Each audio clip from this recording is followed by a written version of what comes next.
It says Right. it's showtime. We are live once Hey. again. All right. I think there was old Saturday Night Live thing we should probably kick back to.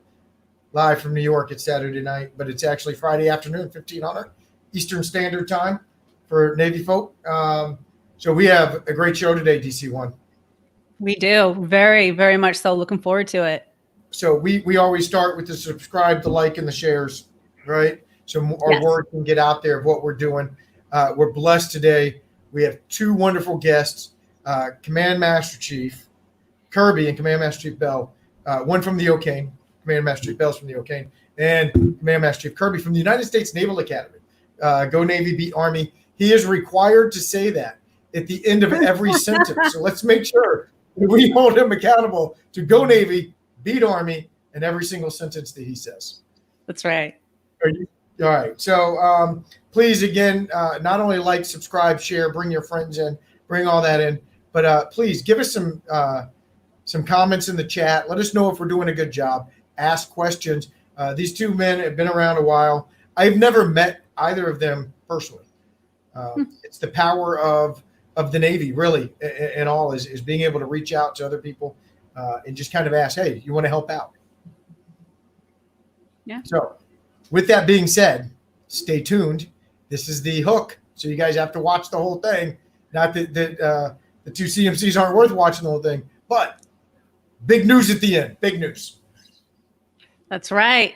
So, and then as we go along, if you hear something that resonates with you or that you like, please shoot us a thumbs up, Master Chief's a boom, and let us know that you're out there. So if you're tuning in right now with us, thank you again for joining us. Let us know where you're tuning in from. We have Facebook going live right now, as well as our YouTube. And we have green check marks. So the technical difficulties are apparently behind us. So no more technical difficulties. So without any further ado, after you like, subscribe, share, hit the little buttons and all the bells, we are going to bring in, and we're going to do it alphabetically. We're going to bring in Command Master Chief Jaye Bell from the USS O'Kane. And we're also going to bring in, so he'll be bottom left or right. You'll see him. He pops up first. And then the next one is going to be Command Master Chief Jeffrey Kirby of the United States Naval Academy. So without further ado, now keep in mind, Master Chief Bell is underway, kind of. So there he is. And there's Master Chief Kirby. So there they are, our two Master Chiefs. Thank you both, first off, for taking time out of your busy days away from what you have to do to spend a little bit of time with us here today. Too easy, brother. There we go. So, hey, what we're going to start with, gents, is if Jay, Command Master Chief Bell, if you could go ahead and just give us a quick rundown of you, kind of who you are, where you're stationed at, and kind of your life in the Navy is a quick summarization. Quick summarization. I love the Navy. I'm on the almighty USS O'Kane out of San Diego, California. I love the crew. I love the Navy. And I've been here my whole blooming life. Beautiful. Beautiful. So we'll go over to Master Chief Jeff Kirby, CMC of the United States Naval Academy. Go Navy, beat Army. Go Navy, beat Army. That is correct. There you go. There's one. I've been in the Navy. This September will be 33 years. I have traveled extensively around the world, and my last three duty stations have been Florida, Illinois, and Maryland, which were some very great commands at sea, squadron, and training command. So I got it too. And like Jay, love the Navy. Wouldn't be here if I didn't. And thanks for what you guys are doing, getting this message out. Oh, outstanding. Well, welcome aboard to both of you. Appreciate all this. So we're going to jump in feet first and just, well, actually, let's go head first. Let's do as much damage as possible. Right. So what we're going to do is we're going to talk about, and we have one big question that we're going to ask, and then we'll open it up for questions at the end. The big question that we're going to kind of feed most of this off of is, what did you see lacking in leadership from when you first joined the Navy? And we can kind of leave that open, but as we're talking about it, let's talk about how we've changed our perception of what was lacking when we first came in. So, Jay, alphabetically, you're up, my friend. All right. I won't say it was anything was lacking. There was a lot of leadership that I didn't recognize as leadership when I was younger and first coming into the Navy. But what I've learned, though, is those people that were bringing me up when I first came in the Navy, they had been in the 70s and 80s, some of them in the 60s, and they had seen things and went through a lot of stuff that I hadn't experienced. And so when I came in saying, hey, man, this is hard, this is difficult, some of my leadership was like, you haven't seen anything, you haven't done anything, this isn't hard. And I think what we have to do as leaders is recognize this is the hardest thing they've ever done. They're comparing it to high school, they're comparing it to that summer job. And although they might be, in a sustainment phase, they haven't been through a basic phase, or they haven't been through a deployment or in a war zone, it's still the hardest thing they ever did. And we need to give them that support and that understanding and have that perspective that this was the hardest thing we ever did at some point as well. That's kind of spot on. I agree with that a lot. I think that sometimes when things are happening, we don't necessarily recognize that it's great leadership or it's good leadership, or whether we're getting good advice, and we're just kind of pushing it off because we're just looking at our own bubble of how it's affecting us at that moment. And I think that's a pretty good point. You have got anything to add to that, my friend? Absolutely, I agree there with Jay. I came in the Navy as an E1. I went far from home, all the way out to Adak, Alaska, from Fort Lauderdale, Florida. I don't think I could have gotten any farther from home, so I needed leadership. There's some very good friends of mine that I'm still in contact with from that first command. Those people, and at the time he was an E5, now he's a retired Mass Chief, Brant Wellbacher, storekeeper, and just phenomenal leadership. I think the thing that I learned from them, even early on in that time, was to be approachable, listening to your sailors, actually hearing what they have to say, establishing that trust concept with them, making sure that when you tell them you're going to do something, that you actually do it, and building and instilling in them that you're concerned for their safety, and you're also concerned for their advancement, and you want to know about their family. So yeah, I think being well-rounded as that kind of a leader early on with those great mentors that I had has what propelled me to stay in and do 30 plus years. Nice. I tell you, I think that you said something about being approachable. And one of the things that I saw growing up was the lack of accessibility to leadership. Not that it was planned or anything like that. We had one Master Chief on the ship I was on. And he was CMC and he was busy. It was a USS Way City with 350 sailors. So they couldn't always be accessible to us all the time. But I think that deck plate leadership goes into that accessibility and the approachability that you talk of. If they understand you and they believe you and they trust you, it's going to lead into a more accessible leader. And I think that's important as well. So as you guys have grown, what have you done to kind of carry on those traditions or change the perceptions that you had when you were a younger sailor? And we'll start with you, Jay, since alphabetical, brother. Well, so to your point of the inaccessible leader, we didn't talk to our chiefs coming up, until maybe the late 90s, when that, the switch in leadership kind of started happening. But what I try to recognize is, and what I try to keep doing is recognize that outside the lifelines, people might have stressors before they even come into work. So the way that I greet them, I owe them, a nice greeting. I owe them that attention that Jeff's talking about.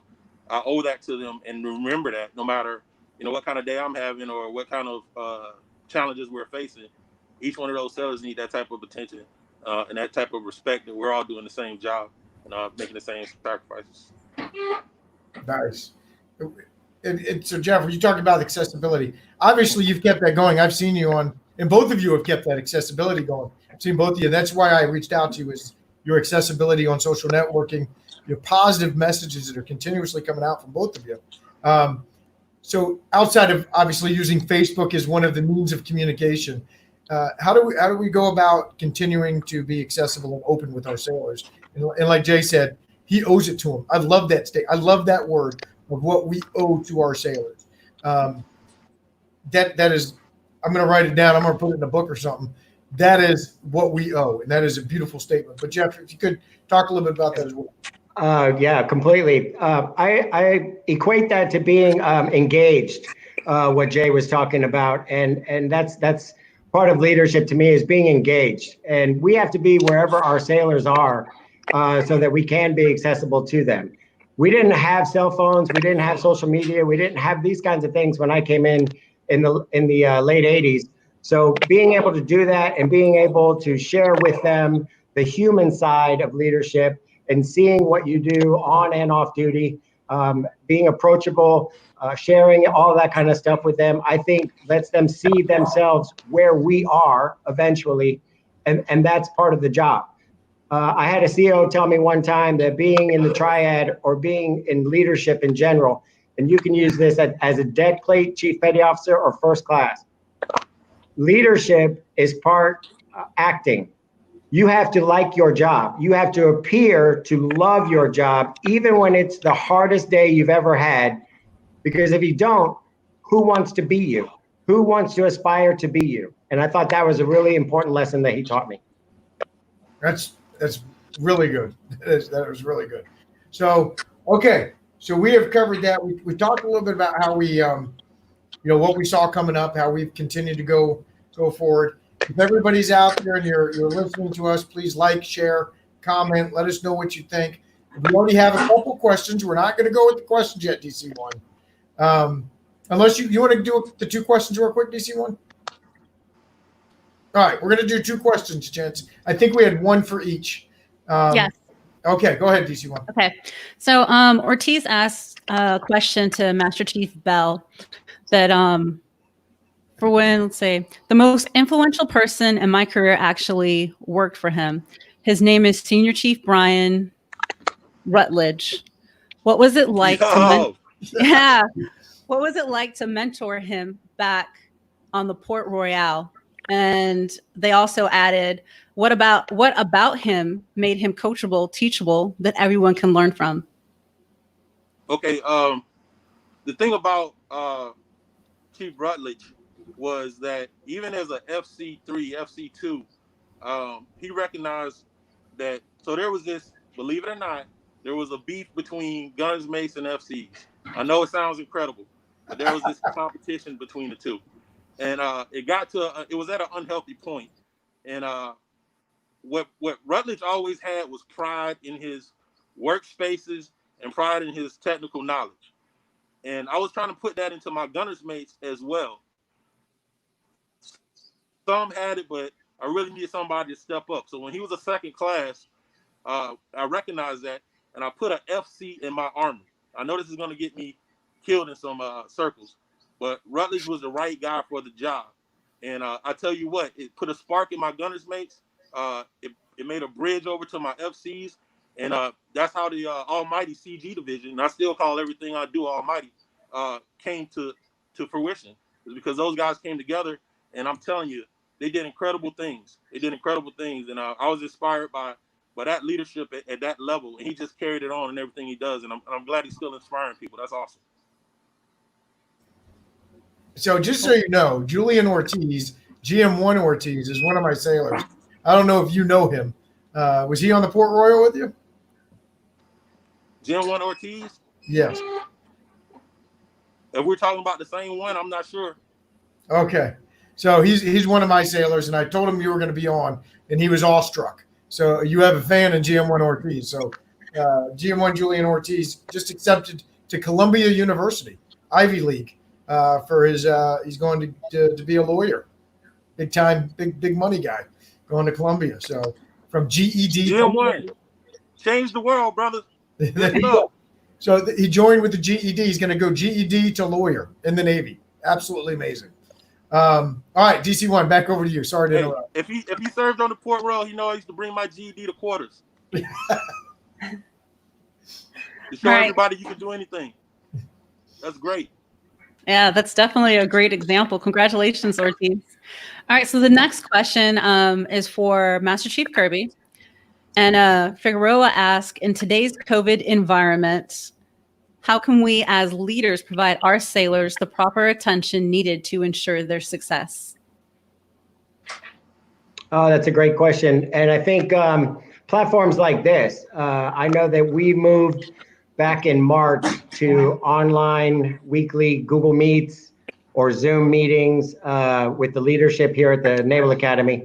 And I think that's what we need to do at the division level. Hopefully, you're reaching out, you're talking to them, holding one-on-one conversations with them, checking on their mental health, making sure that they're getting rest, making sure the bills are paid, child care is good, all kinds of issues like that really distract our sailors. I talk to our command ombudsman almost weekly now. We just got one rehired here recently, and she's very engaged and wanting to help out wherever she can. And I think that's a program that a lot of us take for granted or overlook. And really, it's just having somebody reach out to say, hey, I heard you have a sick family member. What can we do? I heard you just had a baby. Do you need anything? Stuff like that, I think, shows that we haven't forgotten about them, especially in this time where it's easy to go, everybody's at home, hands off. So stay engaged, stay engaged. Awesome. That's really good. So we're going to save the rest of the questions. Saw a couple more pop in. So we've had some heavy hitters check in. Our interview from last week, Rob Santiago says we're on his schedule now. He watches every Friday at 1500. We have one steady follower. We're on our way up. If we get two, it's 100% increase. It's always got to be positive with that. All right, gents. So we're going to change over real quick. We ask the three same questions every week, and I want to afford you guys the opportunity to that. What is your favorite leadership book? It doesn't have to have leadership in the title or anything like that. But what is the book that's probably, or podcast or whatever you prefer, that has helped develop your leadership style and maybe change your life a little bit in the ways of leadership? We can start with Jay. I would say the Last Stand of the Tin Can Sailors. That book, that even if you want to listen to the ebook, if you're on a plane or you're driving, that book, the resiliency in that book really brings home who we are as sailors. When the general quarter sound, even when you're outnumbered, outgunned, what that generation of sailors did was completely incredible. And the way they describe it in detail, I mean, they'll break away from a battle and talk about a personal experience of a sailor, and it'll correlate to somebody you know, or something you're familiar with, and it just inspires you to live up to that. And that's going to increase your will for your readiness, so that you're ready to have a fight like that and win. Everybody should listen to that ebook, or they should read it. It's great. It's not a traditional leadership book, but it inspires you to be one, and it was really impactful for me. No, I read a lot of books, and that's why I always ask the question. But I find that most of the books that you kind of learn a lesson from aren't where somebody tells you, hey, this is how to be a leader. It gives you the experience and kind of puts you in that mindset of what the people were going through. And I think that even in a natural thing, we all wonder what we would do in that experience. And the resiliency, like you said, is it's refreshing to know that those people live or have lived in our especially here in America. But it's amazing, and I find it to be a blessing that their stories can be shared with all of us. That's a phenomenal book. I agree with you 100%. Jeff Kirby, my friend. Awesome. Go Navy. And Jay, sorry. I like that book. Having served on USS Clackering, Frigate Life is awesome. Best kept secret in the Navy. Yes, Stark and Samuel B. Roberts for me. Oh yeah, Sammy B. down at Mayport. But when you read a good book and you find yourself, for me, when I'm reading books, when you start speaking out loud like it's talking to you and you're telling yourself, yes, that's important, that resonates with me, you write it down, you bend the page, you tell a friend or whatever. That's what I did when I read this book right here, H3 Leadership. I always like to show it because people need to see it. You see the pages, you can tell how much I've been in there. But be humble. Where is it? Right there. Can you guys read that? Right there. Be humble, stay hungry, and always hustle. What does that mean, though? The word humble tells you how to be humble as a person, listening to your people, setting standards that people can achieve. Being hungry is getting out there, making sure that things are done, that deadlines are met, never settling. General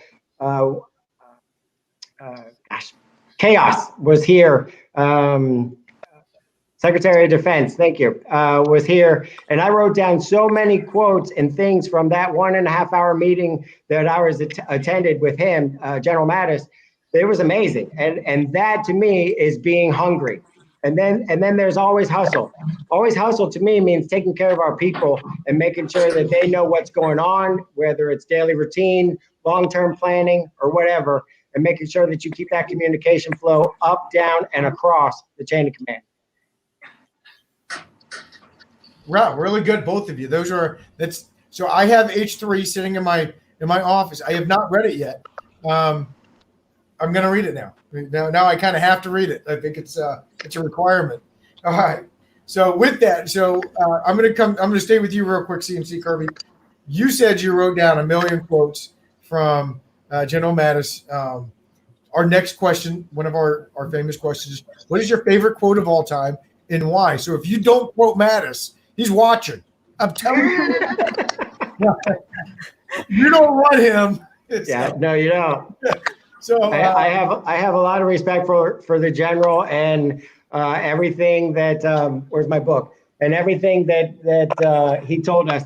I carry this little book right here. It's pretty dirty with my little flag in there, but you can see I'm gonna find the page that has all of those notes on it. That was Mattis. You're gonna die. Watch this right here.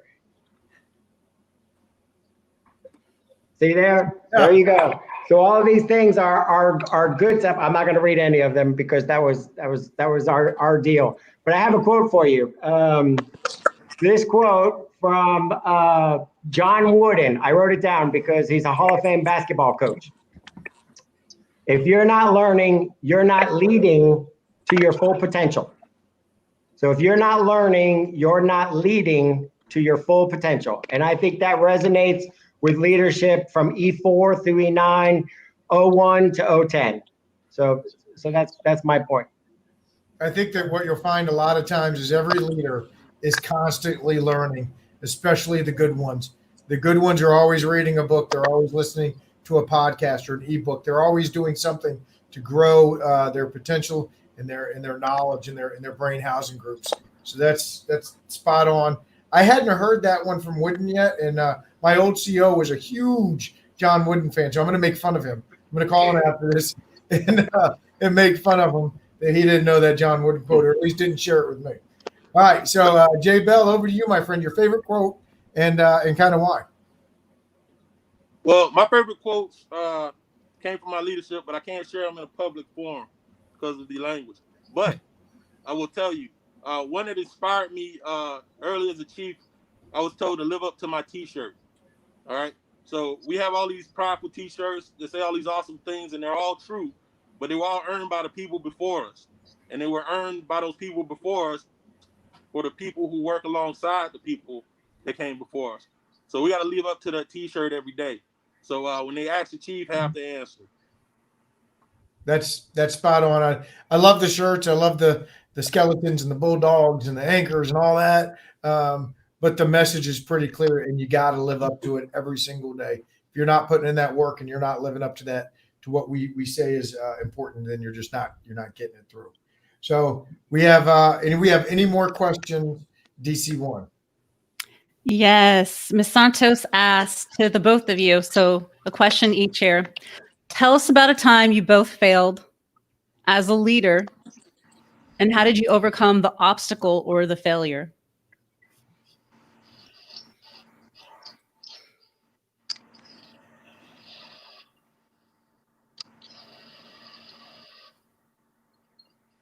All right.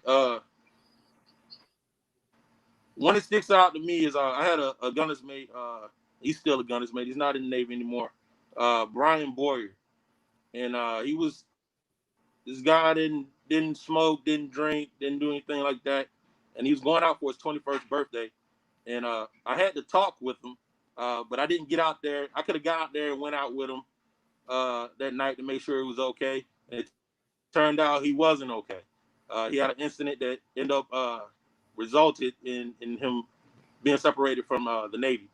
And sometimes it's not just enough what I learned from that just to have the talk. You got to follow up with action. If you feel like something might go wrong, it probably might. You need to put those controls in place and make sure those people are going to be okay. And ever since then, I tried to be as involved as I could with my sailors. I still keep in touch with Brian Boyer, and I learned that lesson, and I don't want to repeat that mistake. That's great, and that's always a hard, when you have to look into yourself and admit to something that you failed at. But I will say that I think also an NJP case. I think overall, as I think about the NJP process with our young sailors, sometimes as a chief or as a first class or even as a senior chief, we need to step out more into the protection zone of they are young sailors. They should be allowed to make mistakes. We're not a zero defect Navy. We've got to stop continuing to cookie cutter situations and cut ties so quickly with these best and brightest sailors that we're bringing into the Navy. So I'll preface it with that and say that I had a sailor in Great Lakes that I wish I would have gone out more on to make sure that he stayed in the BUDS pipeline, and I didn't, and he's out, and I think he's probably the most qualified candidate for that program that I've ever seen, and that's disappointing to me that sailor is no longer serving. So I think it's pretty obvious that we've all made mistakes, and we will continue to make mistakes, but we got to learn from them. And I think that the memory of them and kind of what it implants in our brain is to be cognizant of that and not make those same mistakes over and over and over again. I know I still think about some of the mistakes I've made throughout my career, and I use them as the building blocks. And I do my best, like a parent to a child, to give them to the younger sailors, but they don't always listen. Going back to what Jay said in the beginning, they may not recognize the lesson that I'm trying to give them because I'm an old man, and they're looking at me like, dude, I'm 20. What are you talking about?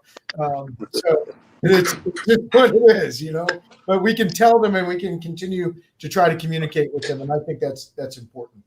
So, any more questions, or are we at the end there in C1 or DC1? We're pretty much at the end there. Okay. So the last thing, the two parting shots from the Master Chiefs, the two great command Master Chiefs, Jeffrey Kirby from the Naval Academy and Jay Bell from USS O'Kane. Closing shots, your very last piece of advice as we take you off here and you guys get back to doing God's work. So we'll go with you, Jay. What's your last piece of advice, my friend? My piece of advice is that, be motivated to get everything you can out of this organization. It's the greatest organization in the world. There's so many things that you can do and achieve in the Navy, and you owe it to the people back home to do your best. When you spend time away from your family, from your friends, you owe it to come back with that qualification. You owe them to come back safe. You owe them to get trained and qualified and train and qualify the people around you so you can get everybody back home safe. Doing your best and not disappointing those people is your mission. If you put that in front of everything you do, not disappointing those people that are missing you and counting on you, there's nothing in these lifelines that can challenge you. You are going to get it done. All right? Be irrationally motivated. There's no such thing as you can't do because you're in the Navy. Go Navy. You were muted. I was muted. You missed it. I said beat Army. Hey, we don't even talk about them. That's automatic. All right. What's your last piece of advice, Jeff? Oh, I appreciate it. Thanks, Jay. The thing that I've repetitively said is control what you own. And then when I say control what you own, I'm talking about how you look in uniform, what your personality is, your disposition for the day. Do you greet people when you walk by them? Do you say hello? Do you say good morning? Do you ask how somebody's doing? Passing your PFA, that's on you. That's not on your chain of command. owning your own physical fitness, owning your mental health, asking for assistance if you need it. I think all of those things need to go back on the sailor. The sailor needs to know what they are responsible for. Now, our organization is the best at diversity, inclusion, making sure that people are promoted based on what they can do for our organization. But I think that taking the care and feeding, to the deck plate and letting them know, hey guys, you own these things, and I need you to, like Jaye said, be the best at it that you can be. Boom. Go Navy, beat Army. Yes. So boom across the board on both of you guys. I appreciate. Look, to follow. I got to use the word. This is probably the gooderest interview I've had since we started this. This is phenomenal. Look, I appreciate both of you more than you could possibly know. Me reaching out on Facebook, some obscure dude from the far reaches of the earth. I reach out and said, hey, what do you guys think? And both of you like that. So I could not be more appreciative of you guys taking time out of your day to spend with us and with all the sailors out there across this great nation. So thank you, Jaye. Thank you, Jeff. DC1? Yep. Nope. I just wanted to say, so thank you all for joining us today, because you could have been anywhere else in the world. Also for our special guest, thank you for taking time out of your busy schedule and your day to join us as well. I know that everybody out there is excited and we're looking forward to this interview as well. But if you have joined us and you know of others that can gain or get some good insight or just some good information from other people's experiences, please share our platform. You can find us on YouTube, The Leadership Within, on Facebook, like, subscribe, and click that little bell, that little alert button. It'll notify you whenever we go live. Outstanding. So Jaye, Jeff, I'm gonna let you guys go get back to God's work. Thank you again. Be great. DC1, hang on. We got more to talk about. Thanks, guys. Have a great day and a nice weekend. Have a great day. All right, appreciate you. Thank you. Okay, DC1. Look at the background first. I like that. It's Okay. a postcard. It's a postcard? Yeah, Ellis1 Elefante did it. It's absolutely amazing. He did make this scary statue-looking thing of me. It looks haunted. I'm not going to put it up. Wait, anywhere. that's of you? No. He wanted to put me on a horse, but there's no pictures of me on a horse. There is somebody on a horse right above you. That's Paul Revere. Oh, he's like. Yes, that's Paul Revere. He's running around. So, all right. So look, great interview with the two Master Chiefs. That's what this page is about, is just getting, the wealth of knowledge. If you think about those two guys and what they've done in the Navy, and they had some great points. I love what Jaye said with we owe it to the sailors. This is what I owe the sailors every day. That is phenomenal, and nothing short of phenomenal, to use my catchphrases. And then the responsibility of the sailor, what Jeff Kirby, Master Chief Kirby ended with was, what does the sailor own? Man, that is so poignant to today in the Navy of what they own. It's not, it's our job to provide them, I think, with the tools, the time, the training to get things done. But it's their job to actually go get it done. And I think that was a perfect way to kind of close that interview with those two Master Chiefs. What do you think? Yeah, I completely agree. And I love hearing the feedback and from their perspective, their experiences for the amount of time that they have been serving in the Navy, and all the sailors that they've come across in different situations, being able to take back and pointing out those things. And even if they're reminders, we know some of these things, we think about some of these things, and you would think it's common sense or courtesy, right? But being reminded, you know what? People have things going on in their personal life, and we may not necessarily know what it is, but being empathetic, learning about your sailors as an individual, instead of always thinking about the other type of expectations that's required. But like you mentioned, leading or finishing off with, it's also the sailor's responsibility. It's not just the supervisor or the leader. It's like a half and half, right? The sailor's responsibility. So I think that's perfect. So we have big news. And I am going to let the world know, because we have 1.3 trillion viewers right now. I'm going to let the world know this. Zillion.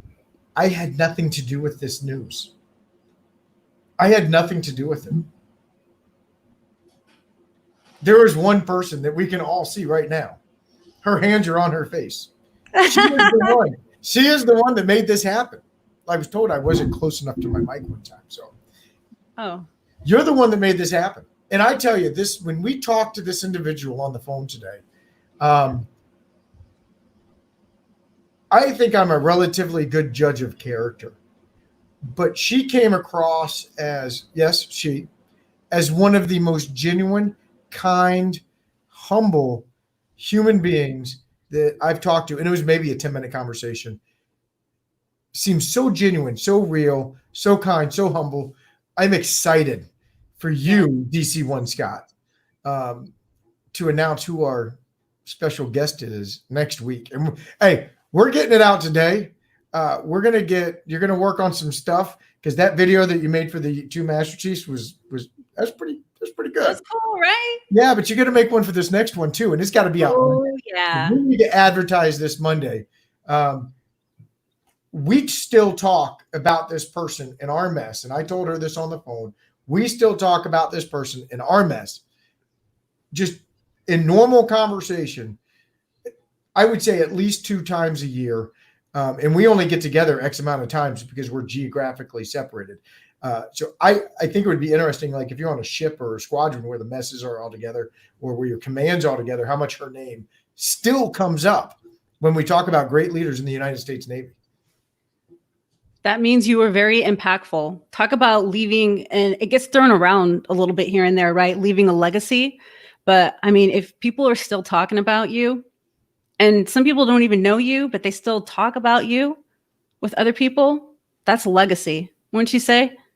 Yeah, it's legacy, and it's what you leave behind speaks volumes of who you were.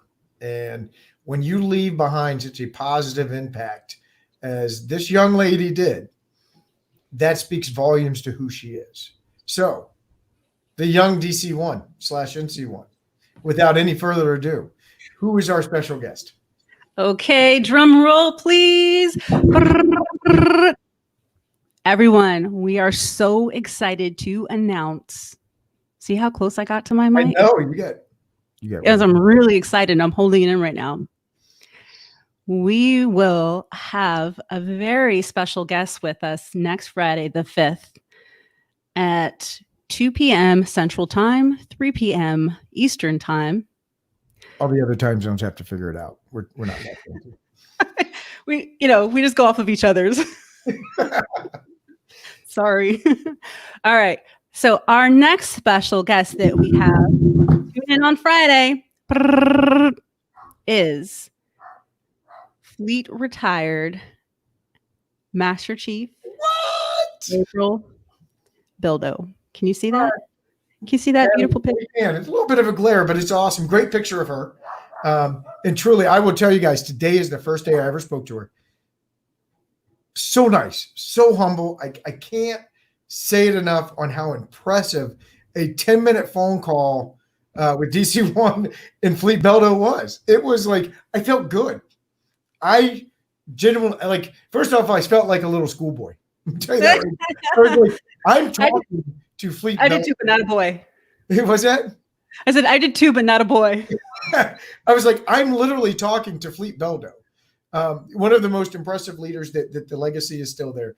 And I feel like a small child, So if we look a little starstruck next week, there's a reason. It's Fleet Bildo. So I'm excited to hear and the kind words that she had to say about the people in the Navy. While we're talking to her about how great she is,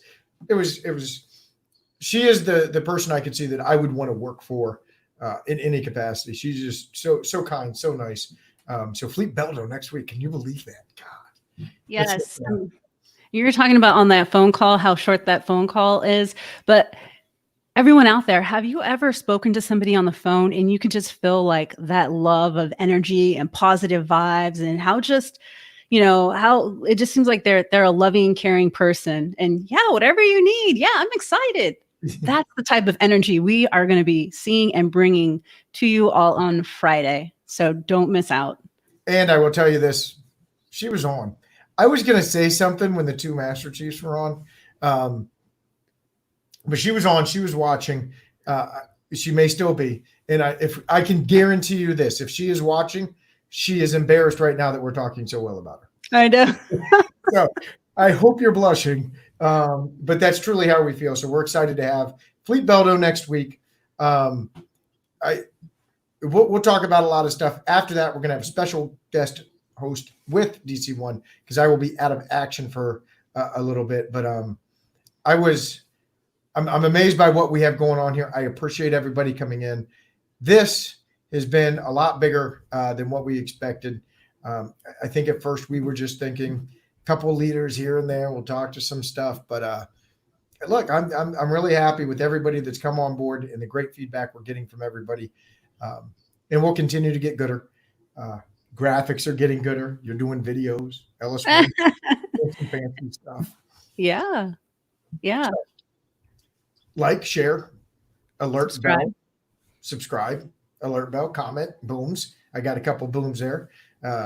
Kelly Ramirez, young chief petty officer there. My Instagram Hyman's on there. So really, guys, this is for you. You let us know how we can get better, what we can do to help you. We are going to not just always have leaders. We may have senior tool gooder. We may have some surprises, some little tricks up our sleeves. I'm excited. So stay tuned. We do have to stay tuned, and you'll get to know and you'll get alerts if you hit the little bell thing. That's right. So get those notifications. But the other big thing, I think the biggest thing might be DC1 is to share. Because if you share it, other people will see it on your page and they'll get the information. So I would like for everybody to share it because I think it can be used. And I've started liking a lot of command pages because I think it can definitely be useful for some of those commands. So Byron Stanley said that you were going to be at DCC. I came in late and totally thought he was going to. No, it's somewhere out there in the future, possibly, but it's not today. I do appreciate that. Thank you for throwing that out there in the universe. He mixed up the first letter. It will be CEC. Right. I appreciate that too. Yes. All right, guys. I appreciate everything. Ladies and gents, you are absolutely amazing. Gooder, nothing short of phenomenal. Those are the words we use. Just get used to it. At least I use it. So, look, I appreciate you all. DC1, more than anybody, because you're the one that knows Fleet Belt. Like, you guys are BFFs, I think. I'd love to be. I would take that title. Exactly. Well, look, I appreciate you. And with that, I think we are done here. The earliest and fastest time we've got through, but one of the more impactful, I think, is they've all been impactful, but this is I love hearing from multiple points of view. It's great. More to stay tuned, right? That's your thing. Yes, more to stay tuned. You got to tune in with us. You don't want to miss out this Friday. Please share. Let everybody know.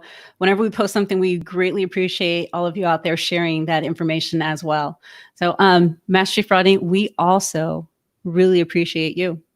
Oh, so no, I just have a computer and a microphone. Just get a microphone. There you go. You should have moved a little closer. Is that better? Yeah. Oh, that's like, does it look? It looks cool too. I look better now. No, not hiding behind it. So, outstanding. All right. Well, I got to get the light like some of y'all fancy folk. We all got, but anyways, we're just dragging on. Now we're just having fun. I know. We're out, ladies and gents. I was going to say, you can also hold it up like this. It's called a pop filter if you want. Yeah. All right. We're out. Everybody have a blessed weekend. We'll see you next Friday. See you next Friday. It's circling.